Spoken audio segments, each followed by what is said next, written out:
My reason for assessment is patellofemoral knee pain, and I'll just try that. Using the assessment and shows impairments. Yeah, okay, it's the same thing. Right. My assessment and region of impairment is the knee for patellofemoral knee pain.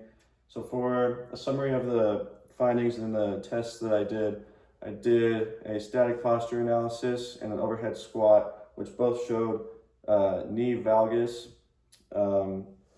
caused by potentially significant pronation distortion in those tests. So what I tested further was eversion range of motion, which was not adequate, and then tested posterior tibialis or eversion strength test, which was also scored a 1 on the NASM scale bilaterally.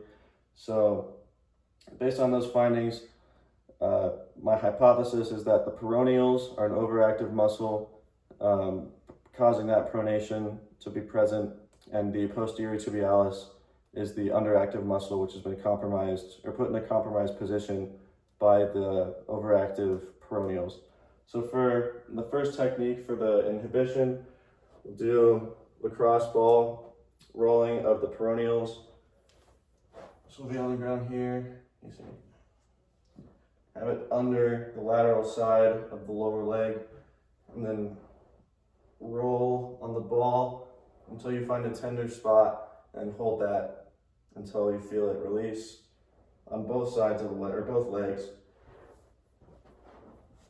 There you go. Both legs? Let's do one. Okay.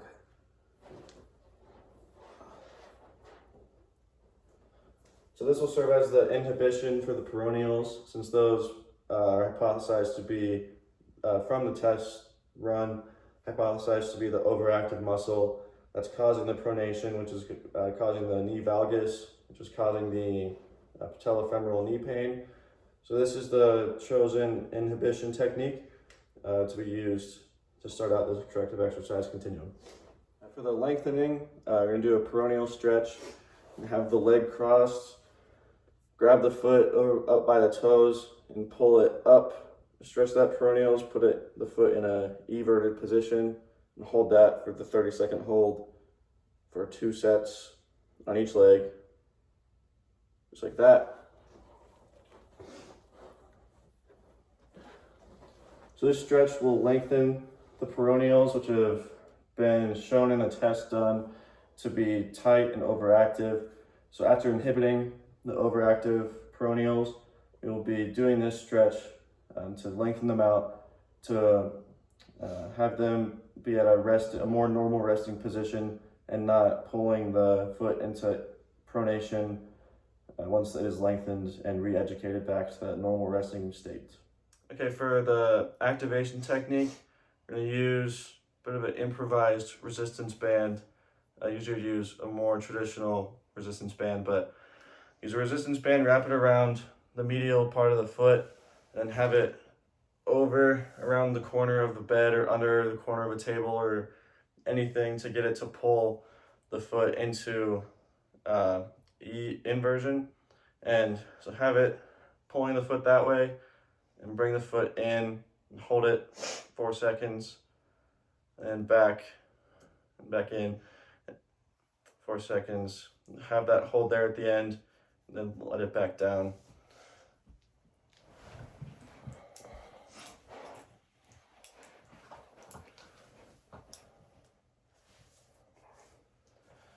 Now this activation technique will help to put your foot up a little bit, like scoot back a little. There you go.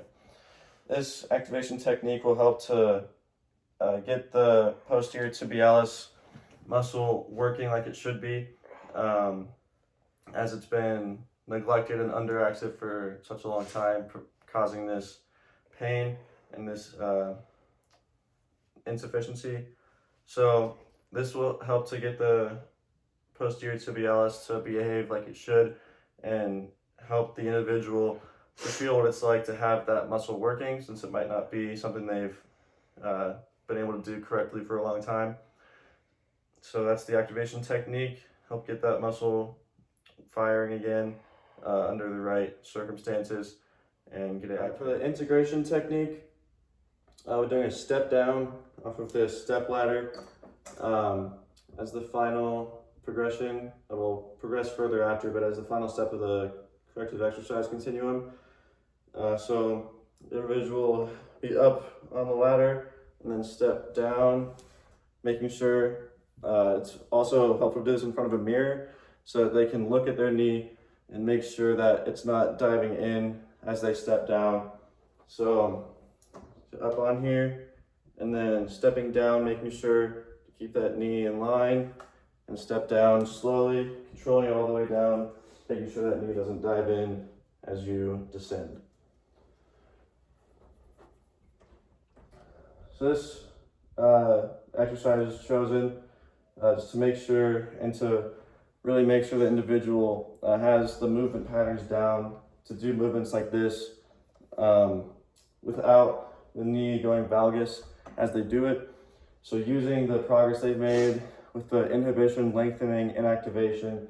So if we put all that together with this movement to have the correct mechanics as they step down and make sure that knee valgus is not a problem that they are facing anymore with movements like this.